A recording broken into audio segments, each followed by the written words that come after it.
Hello दोस्तों, नमस्कार। आप लोगों को Career Point RD YouTube channel में स्वागत है। दोस्तों, अभी हम लोग झारखंड के बारे में जानकारी प्राप्त कर रहे हैं, जिसमें आज हम लोग पढ़ने वाले हैं झारखंड की राज्य व्यवस्था यानी झारखंड में शासन कैसे होती है, सरकार द्वारा शासन कैसे की जाती है, इसके बारे में हम लोग जानकारी प्राप्त करेंगे। ठीक है दोस्तों, तो चलिए शुरू करते हैं झारखंड की राज्य व्यवस्था। तो सबसे पहले लिखना प्रारंभ कीजिए या देखिए आप लोग, झारखंड एक सदनीय विधानमंडल है। एक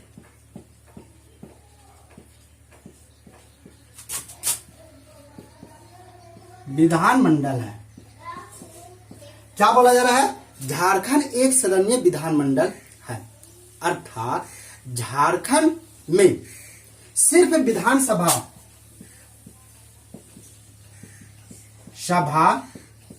स्थित है, लेकिन झारखंड में विधान परिषद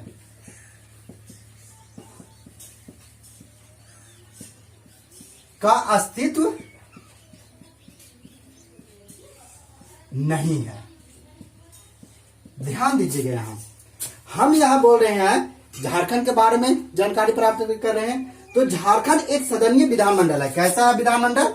एक सदनीय विधानमंडल है, समझ रहे हैं? अर्थात झारखंड में सिर्फ विधानसभा है, यानी विधानसभा यहां है, विधान परिषद नहीं है, यानी विधान परिषद की अस्तित्व झारखंड में नहीं है। तो ये सदन क्या होता है? यहां हम लोग देख रहे हैं सदनीय यानी सदन क्या है और झारखंड एक सदनीय क्यों है, इसके बारे में सबसे पहले देखिए। तो आप लोग संसद जानते हैं। संसद के 3 अंग होते हैं। कितने अंग होते हैं भाई? 3 अंग होते हैं। देखिए कौन कौन अंग होते हैं सब। राष्ट्रपति कौन होता है? राष्ट्रपति, लोकसभा, राज्यसभा।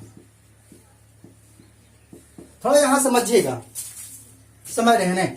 और विधानमंडल यानी राज्य विधानमंडल। ये विधानमंडल बोलिए या राज्य विधानमंडल? राज्य विधानमंडल। राज्य विधानमंडल का भी 3 अंग होता है। कितने अंग होते हैं राज्य विधानमंडल के? 3 अंग। राज्यपाल होता है, विधानसभा विधान परिषद।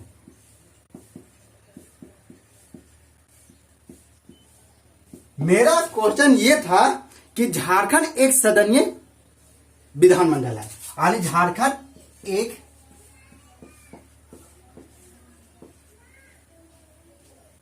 सदनीय विधान मंडल है। तो सबसे पहले देखिए, आपको अगर पॉलिटिकल साइंस अच्छा तरीका से जानकारी प्राप्त करना, मतलब अच्छे तरीके से जानकारी प्राप्त करना है, तो सबसे पहले राज्य और केंद्र एक साथ दोनों लेके चलना पड़ेगा। यानी भारत में संसदीय शासन प्रणाली है, तो कैसे संसदीय शासन प्रणाली है और केंद्र को अधिक शक्ति है, राज्य को कम शक्ति है। वही अमेरिका में बराबर संसदीय शासन प्रणाली वहां भी है, लेकिन दोनों को, केंद्र को जितनी शक्तियां हैं प्राप्त उतनी राज्य को भी है। लेकिन भारत में संसदीय शासन प्रणाली है, लेकिन केंद्र को अधिक, राज्य को कम है। तो कैसे है इसकी जानकारी हम आगे देखेंगे, आगे हम लोग प्राप्त करेंगे। लेकिन सबसे पहले यहां देखिए, संसद यानी अनुच्छेद 79 के तहत संसद, ये केंद्र में है भाई, केंद्र और ये राज्य, ये ध्यान रखिएगा। तो केंद्र में संसद है, राज्य में राज्य विधानमंडल। तो संसद अनुच्छेद 79 के तहत, राष्ट्रपति अनुच्छेद 52, लोकसभा अनुच्छेद 81, राज्यसभा अनुच्छेद 80। ध्यान रखिएगा, यहां पर राज्य विधानमंडल अनुच्छेद 168, राज्य विधानमंडल की व्यवस्था कितने अनुच्छेद में की गई? 168। अन्य सब संविधान में वर्णन है, समझ रहे हैं ना। और राज्यपाल अनुच्छेद 153, विधानसभा अनुच्छेद 170 और विधान परिषद अनुच्छेद 169। सबसे पहले ये देखिए, इसको याद करने का संसद 79 में है, समझ रहे हैं। लेकिन आप देखते हैं कि लोकसभा और ये राज्यसभा हुआ, तो लोकसभा में सदस्यों की कुल संख्या 545 है, क्या है ना, 545। तो देखिए सबसे ज्यादा लोकसभा में सदस्य इसलिए अनुच्छेद 81 है, राज्यसभा में कम है इसलिए अनुच्छेद 80 है। उसी प्रकार से विधानसभा में सदस्यों की संख्या ज्यादा होती है इसलिए 170 अनुच्छेद है और ज्यादा, आज विधान परिषद में 169।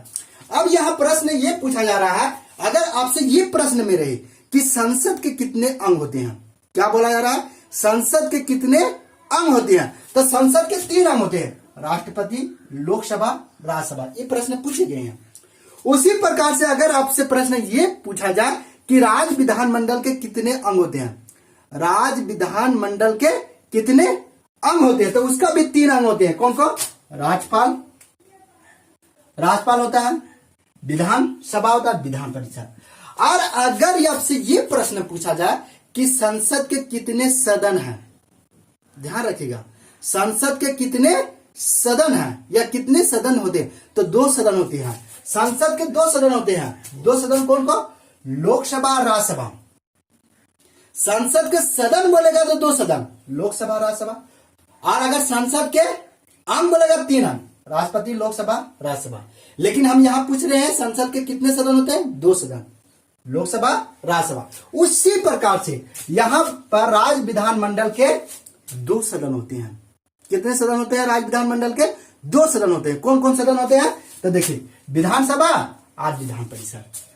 यहां हम ये पूछा जा रहा है किस राज्य विधानमंडल के 2 सदन होते हैं, कौन कौन, विधानसभा और विधान परिषद। और अगर हम इसी प्रश्न को ऐसे पूछे कि राज्य विधानमंडल के कितने अंग होते हैं, तो 3 अंग, राज्यपाल, विधानसभा, विधान परिषद। समझ में आई ना बात में। तो इसी तरह से हम यहां बोल रहे हैं झारखंड एक सदनीय विधानमंडल है, झारखंड में एक सदनीय विधानमंडल है, यानी सिर्फ झारखंड में विधानसभा है। क्या है भाई, झारखंड में सिर्फ विधानसभा है, विधान परिषद नहीं है। वैसे भारत में जितने भी राज्य हैं, यानी 28 राज्य हैं, तो वहां पर सभी राज्यों में विधान परिषद हो ये जरूरी नहीं है, लेकिन विधानसभा होना अनिवार्य है, समझ गया ना। लेकिन भारत में 6 वैसे राज्य हैं जहां पर विधान परिषद भी है, विधानसभा भी है, समझ गए। जानना चाहें तो देखिए, आज रख सकते हैं कर्नाटक, आंध्र प्रदेश, महाराष्ट्र, तेलंगाना, उत्तर प्रदेश और बिहार। पहले जम्मू कश्मीर में भी थी लेकिन इसकी अब खत्म हो गई। तो देखिए ये विधान परिषद आप रख सकते हैं राज्य में या नहीं रख सकते, कोई बाउंडेशन नहीं है। लेकिन केंद्र में लोकसभा, राज्यसभा होना अनिवार्य है। राज्य में ये जरूरी नहीं है कि विधानसभा तो होना अनिवार्य है, लेकिन सभी राज्य में विधान परिषद हो ये जरूरी नहीं। इसकी चर्चा हम आगे भी करेंगे, समझ रहे हैं। अब देखिए सभी राज्यों में या तो झारखंड पढ़िए या बिहार पढ़िए या उत्तर प्रदेश, तो सभी राज्य का नियम, अगर एक राज्य का जो नियम है वही नियम सभी राज्य में फॉलो करेगा, तो सभी राज्यों में विधानसभा की स्थापना 170 अनुच्छेद 170 के तहत की गई है। किसका, विधानसभा की स्थापना,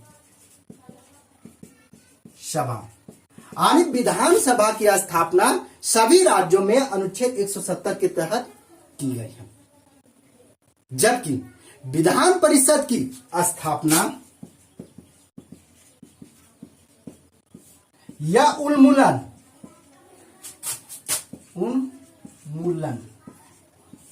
देखिए किसका, विधान परिषद की,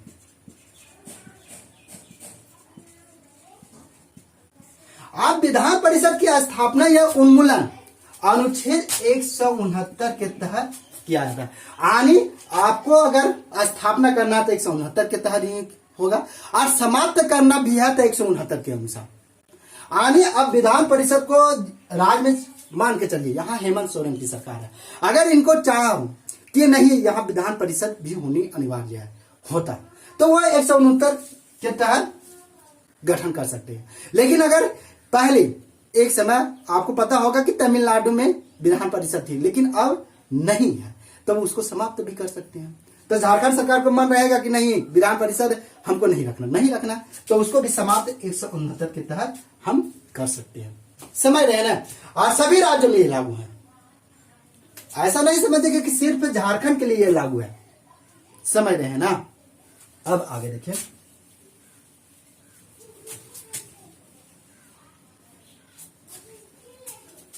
झारखंड में कुल विधानसभा की संख्या कितनी है? 82 है। देखिए झारखंड में कुल विधानसभा सदस्य की संख्या, देखिए विधान सभा सदस्य की संख्या कितनी है? 82 है। लेकिन जनता द्वारा सीधे तौर पर चुन के जो विधानसभा के सदस्य को भेजा जाता है उसकी संख्या कितनी है? 81। यानी जनता द्वारा चुना गया,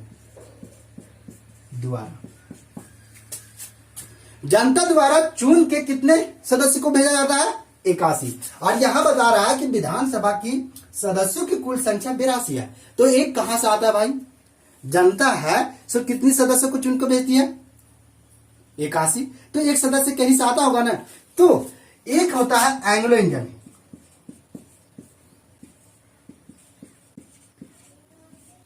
इसी को बोला जाता है आंग्ल भारतीय विधायक। इसे राज्यपाल द्वारा अनुच्छेद 333 के तहत, देखिए जरूर याद रखिएगा, अनुच्छेद ये पूछा जाता है, 333 के तहत नियुक्त किया जाता है। अब देखिए सभी राज्य में राज्यपाल होते हैं, तो राज्यपाल द्वारा एक सदस्य को नियुक्त किया जाता है। किसको? आंग्ल इंडियन को। उसी प्रकार से देखिए यहां पर राज्यपाल है, ठीक है, राज्यपाल द्वारा हर राज्य में राज्यपाल है, उन लोग को अधिकार है कि एक हम विधायक अपने तरफ से मनोनीत करते हैं, यानी आंग्ल इंडियन को मनोनीत कर सकते हैं। एक तो 28 राज्य में होगा। उसी प्रकार से यहां राष्ट्रपति को भी पावर है कि लोकसभा में 2 आंग्ल इंडियन को हम नियुक्त कर सकते हैं, यानी ये राष्ट्रपति द्वारा लोकसभा में 2 आंग्ल इंडियन को मनोनीत किया था अनुच्छेद 331 के तहत। राज्यपाल है से एंग्लो इंडियन को कितने अनुच्छेद के तहत नियुक्त करता है या मनोनीत करते हैं? तो 333 के तहत। और राष्ट्रपति लोकसभा में 331 के तहत आंग्ल भारतीय को नियुक्त करते हैं। समझ रहे हैं। अब आपका प्रश्न ये भी उठ रहा होगा कि एंग्लो इंडियन है क्या? समझ गए ना। ये एंग्लो इंडियन कौन होते हैं? जो राज्यपाल द्वारा और राष्ट्रपति द्वारा नियुक्त किए जाते हैं। देखिए अगर आपसे प्रश्न में ये रहे कि राज्यपाल एंग्लो इंडियन को नियुक्ति कितने अनुच्छेद के तहत करता है, तो 333। और वही राष्ट्रपति सिर्फ रहे कि राष्ट्रपति द्वारा एंग्लो इंडियन का नियुक्ति कितने अनुच्छेद के तहत किया जाता है, तो 331 के तहत। ध्यान रहे जरूर। अब देखिए यहां एंग्लो इंडियन कौन होता है? तो वैसे व्यक्ति जिसके पूर्वज कभी विदेश के हो और वहां का उनका पुत्र कोई भी आके भारतीय नागरिक बन गया हो, समझ गए ना, भारत में रहने लगा है, तो उसे नियुक्त किया जाता है। तो आप कहिएगा क्यों उसको नियुक्त किया जाता है? तो इसलिए नियुक्त किया जाता है कि उनका तो पूर्वज विदेशी रहा। तो मान के चलिए अगर इंग्लैंड के कोई व्यक्ति यहाँ आके बस गया है, भारत में रह रहा है, यहाँ की नागरिकता प्राप्त कर, तो वैसे आदमी को यहाँ चुना जाता है। ये तो भी जाता होगा विदेश, इंग्लैंड जाता होगा, तो इसलिए नियुक्त किया जाता है कि वहां की संस्कृति, सभ्यता, रहन सहन, खान पीन, कल्चर कैसा हो, उसके बारे में, वहां का शासन कैसे चलाया जा रहा है, उसके बारे में ये बताता है। समझ गए नहीं कि नहीं यहाँ शासन ऐसे चलाया जाता है, यहाँ का खान पान ये है, इसलिए एंग्लो इंडियन को नियुक्त किया जाता है।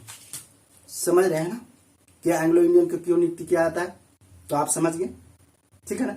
ये राज्यपाल द्वारा इसीलिए एंग्लो इंडियन को नियुक्त किया जाता है। अब आगे देखिए,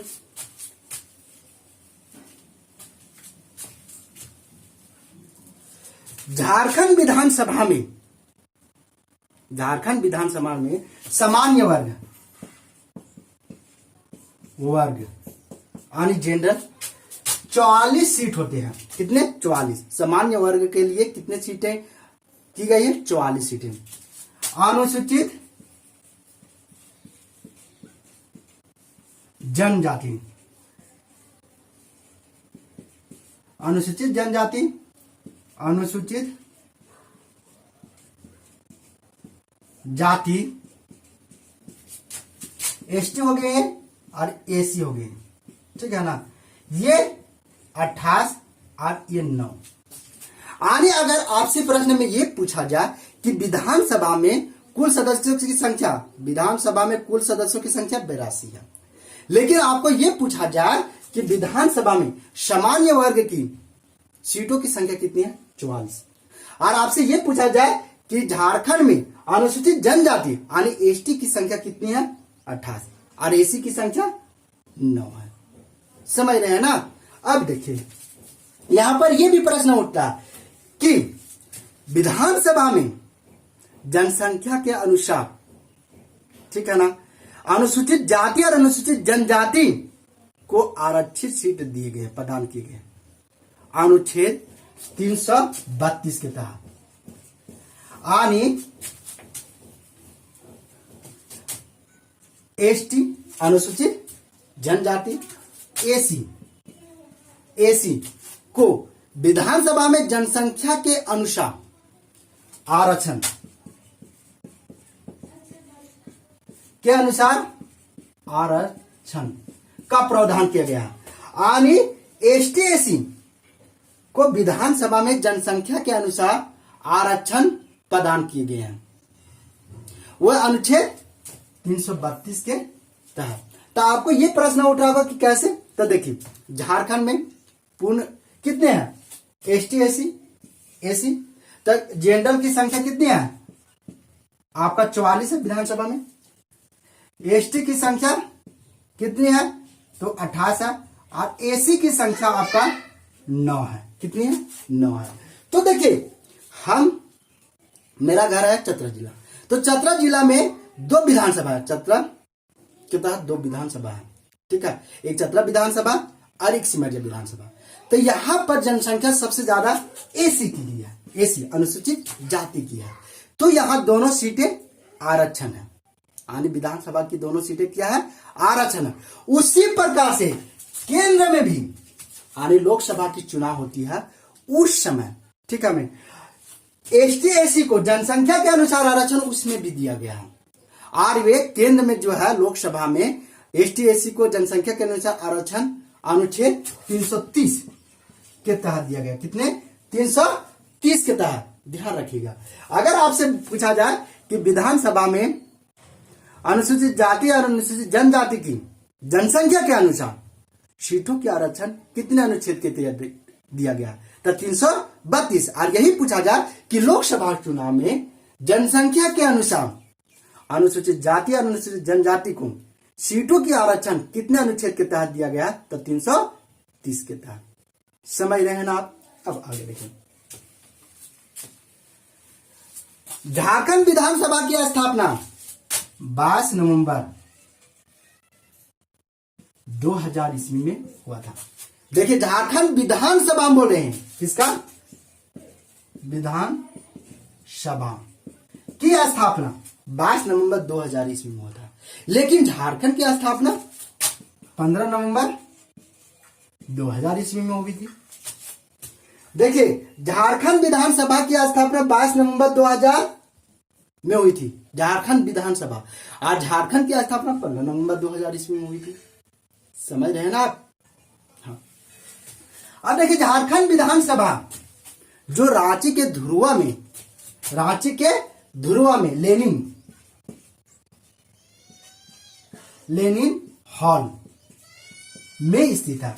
आपको ये अगर प्रश्न पूछ दे कि झारखंड विधानसभा कहां स्थित है, रांची के धुरुआ के लेनिन हॉल में स्थित है। समझ रहे हैं। अब देखिए विधानसभा के सदस्य बनने के लिए न्यूनतम उम्र सीमा कितनी होनी चाहिए? 25 वर्ष। कितनी होनी चाहिए भाई? 25 वर्ष। ध्यान रहे, ये हम बोल रहे हैं विधानसभा सभा, समझ रहे हैं ना। तो देखिए, जनता द्वारा जो भी जिसको चुनी जाएगी उसकी उम्र सीमा, न्यूनतम उम्र सीमा 25 वर्ष होनी चाहिए और उनका शासनकाल 5 वर्ष का होता है, शासनकाल का। तो आपको प्रश्न ये भी उठ रहा होगा कि हम तो विधानसभा के सदस्य को चुनते हैं, समझ रहे हैं, तो लोकसभा के सदस्य को भी तो हम चुनते हैं, तो उसका उम्र सीमा कितना होना, तो उसका भी देखिए, लोकसभा के सदस्य हम चुनते हैं, इसका भी उम्र सीमा 25 वर्ष उम्र सीमा, और न्यूनतम उम्र सीमा 25 वर्ष। अधिकतम का कोई लेना देना नहीं है, कितना भी हो। नहीं देखते हैं कि भारत में अगर दांत भी झड़ गया तो भी विधायक बन सकते हैं, प्रधानमंत्री बन सकते हैं, राष्ट्रपति भी बन सकते हैं। यहाँ उम्र सीमा के, अधिकतम उम्र सीमा की कोई सीमा ही नहीं है, मरते दम तक ले आप विधानसभा के सदस्य बन सकते हैं, लोकसभा के सदस्य बन सकते हैं, समझ रहे हैं ना। तो न्यूनतम उम्र सीमा आपको अगर लोकसभा के सदस्य बनना है तो 25 वर्ष होना चाहिए, और विधानसभा के सदस्य भी बनना है तो 25 वर्ष होनी चाहिए उम्र सीमा, न्यूनतम उम्र सीमा, समझ रहे हैं। और इनका भी जनता द्वारा जो चुनी जाती है उसका शासनकाल 5 वर्ष का होता है, तब विधानसभा के सदस्य का भी शासनकाल 5 वर्ष का होगा, लोकसभा के शासनकाल भी 5 वर्ष का होगा, समझ रहे हैं ना। और दोनों को जो जनता द्वारा चुने जाए उनका शासनकाल कितने वर्षों की होगी, 5 वर्षों की होगी, 5 वर्षों की, समझ गए ना। अब देखिए, अब ये भी प्रश्न उठ रहा होगा आप लोग के मन में कि हम लोग तो मुखिया को भी चुनते हैं, तो उनका भी उम्र सीमा तो 25 वर्ष होनी चाहिए। नहीं, अगर मुखिया को आप चुनते हैं, जनता द्वारा चुनी जाती है मुखिया, तो उनकी उम्र सीमा, न्यूनतम उम्र सीमा 21 वर्ष होती है, 21 वर्ष, ये अपवाद है, लेकिन उनका भी शासनकाल 5 वर्ष का होता है, समझ गए ना। यानी जनता द्वारा ये कंसेप्ट याद रखिए कि जनता द्वारा जितने भी सदस्य को चुना जाए, विधानसभा सदस्य हो, लोकसभा सदस्य हो या मुखिया प्रत्याशी हो, उन लोगों को शासनकाल कितने वर्ष का होगा, 5 वर्ष का होगा। और लोकसभा सदस्य और विधानसभा सदस्य की न्यूनतम उम्र सीमा 25 वर्ष होगी, लेकिन मुखिया प्रत्याशी की न्यूनतम उम्र सीमा 21 वर्ष होगी, जरूर याद रखिएगा, समझ रहे हैं ना। अब ये प्रश्न उठ रहा होगा कि राष्ट्रपति है भाई, यहां राज्य में राज्यपाल है, इसकी उम्र सीमा कितनी होगी, न्यूनतम उम्र सीमा कितनी हुई, तो राष्ट्रपति का न्यूनतम उम्र सीमा 35 वर्ष होती है, तो राज्यपाल का भी 35 वर्ष होगी, देखिए, समझ रहे हैं ना। आने केंद्र में राष्ट्रपति तो राज्य में राज्यपाल, आने जो राष्ट्रपति काम करेगा केंद्र में वही राज्य में राज्यपाल को भी हम राष्ट्रपति कर सकते हैं, समझ गए ना। आने राज्य के राज्यपाल को राष्ट्रपति, लेकिन केंद्र को राष्ट्रपति होता है, समझ गए ना। तो देखिए, केंद्र में राष्ट्रपति है, उसका चुनाव हो तो न्यूनतम उम्र सीमा 35 वर्ष होनी चाहिए, अधिकतम की कोई उम्र सीमा नहीं होती है, और राज्यपाल का भी 35 वर्ष, समझ। इनका भी शासनकाल 5 वर्ष का है, इनका भी शासनकाल 5 वर्ष का है, लेकिन ये राज्यपाल है सो राष्ट्रपति द्वारा चुने जाते हैं। राज्यपाल किसके द्वारा चुने जाते हैं, राष्ट्रपति जी द्वारा, और इसको कहा जाता है कि राष्ट्रपति का प्रसाद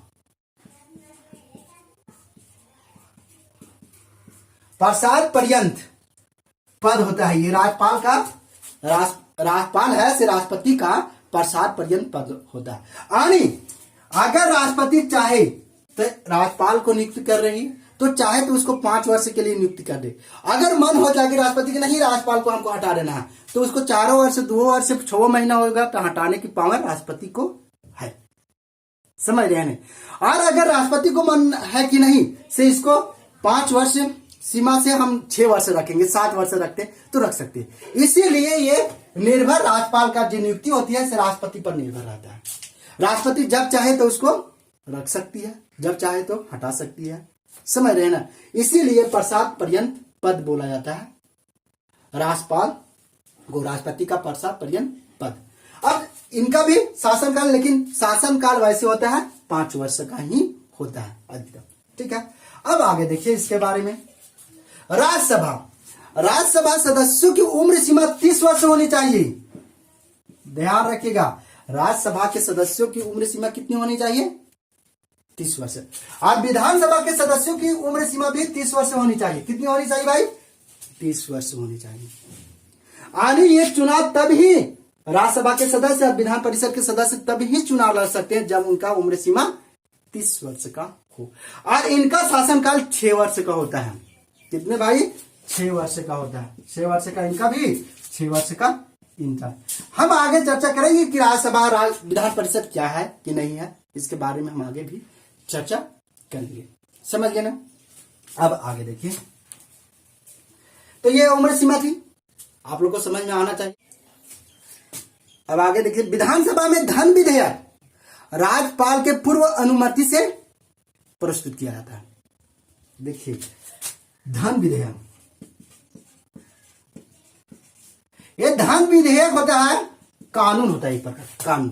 तो धन विधेयक है सो राज्यपाल के पूर्व अनुमति से प्रस्तुत किया जाता है। और सभी राज्यों में धन विधेयक है विधानसभा में प्रस्तुत किया जाता है, सभा में। और ये धन विधेयक है या नहीं, इसका निर्णय कौन करता है?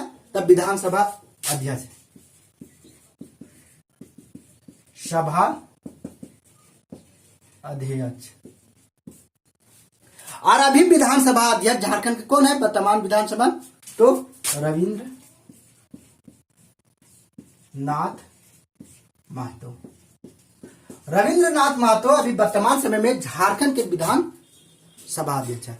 तो देखिए, ये धन विधेयक है, सो सिर्फ अधिकार है कि धन विधेयक है या नहीं है, इसका निर्णय लेना रविंद्रनाथ महतो का है। रविंद्रनाथ महतो का है कि विधानसभा अध्यक्ष ही है। समझ गए कि धन विधेयक है या नहीं। लेकिन धन विधेयक है सो सिर्फ इसी मामला में ये धन विधेयक सिर्फ विधानसभा में ही प्रस्तुत होता है, ये विधान परिषद में नहीं जाता, सिर्फ विधानसभा में ही रहता है। और इसका निर्णय सिर्फ विधानसभा अध्यक्ष को ही होता है, और जो अनुच्छेद 199 के तहत वर्णित है। यानी विधानसभा में धन विधेयक है या नहीं, इसकी चर्चा, इसका वृत्तांत किया गया है 199 में, ठीक है, राज्य में। और उसी प्रकार से धन विधेयक लोकसभा में भी होता है, केंद्र में भी आता है, तो लोकसभा में ही प्रस्तुत किया जाता है, और वो भी पूर्व अनुमति, यानी राष्ट्रपति के पूर्व अनुमति होना अनिवार्य है।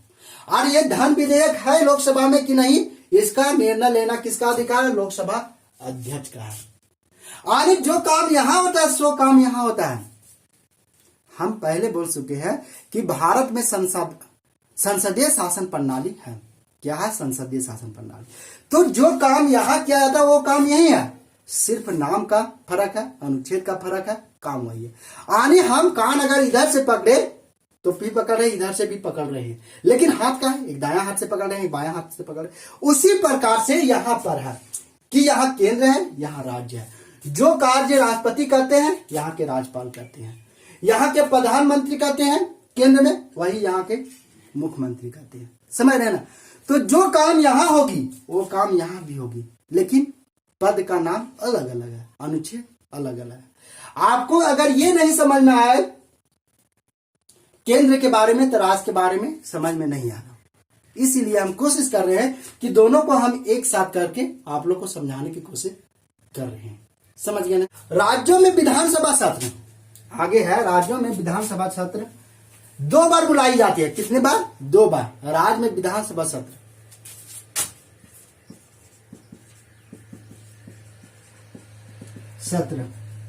कितने बार बुलाई जाती है? 2 बार बुलाई जाती है। और उसकी भी अवधि 6 माह से अधिक नहीं होनी चाहिए, यानी एक का डिफरेंस 6 माह से अधिक नहीं होनी चाहिए। 174 अनुच्छेद 174 के अनुसार राज्यों में विधानसभा सत्र। और ये बुलाने का अधिकार किसको है? सिर्फ राज्यपाल को है। राज्यपाल ही सत्र बुलाते हैं। अगर आपसे प्रश्न में ये पूछा जाए कि विधानसभा के सत्र बुलाने का अधिकार किसको है? राज्यपाल। कितने अनुच्छेद के तहत? 174 अनुच्छेद के तहत। उसी तरह केंद्र में भी 2 बार बुलाई जाती है और उसकी भी अवधि 6 माह से अधिक नहीं होती है। अब हम लोग आगे देखेंगे झारखंड में लोकसभा सदस्यों की संख्या कितनी होती है, राज्यसभा सदस्यों की संख्या कितनी होती है, इसके बारे में हम लोग अगले क्लास में देखेंगे। और आप लोग ध्यान से इसको 2-4 बार जरूर देखिएगा, तब समझ में आएगा कि संसद क्या है, राज्य विधानमंडल क्या है। यानी जो संसद केंद्र में, राज्य में, उसी को हम लोग क्या कहते हैं, राज्य विधानमंडल कहते हैं। इसका भी संसद के 3 अंग होते हैं, राज्य विधानमंडल के भी 3 अंग होते हैं। इसके 2 सदन होते हैं, इसके भी 2 सदन होते हैं। तो ये ध्यान से आप लोग देखिएगा और कोशिश कीजिएगा इसका ऑब्जेक्टिव प्रश्न बनाने का। धन्यवाद दोस्तों।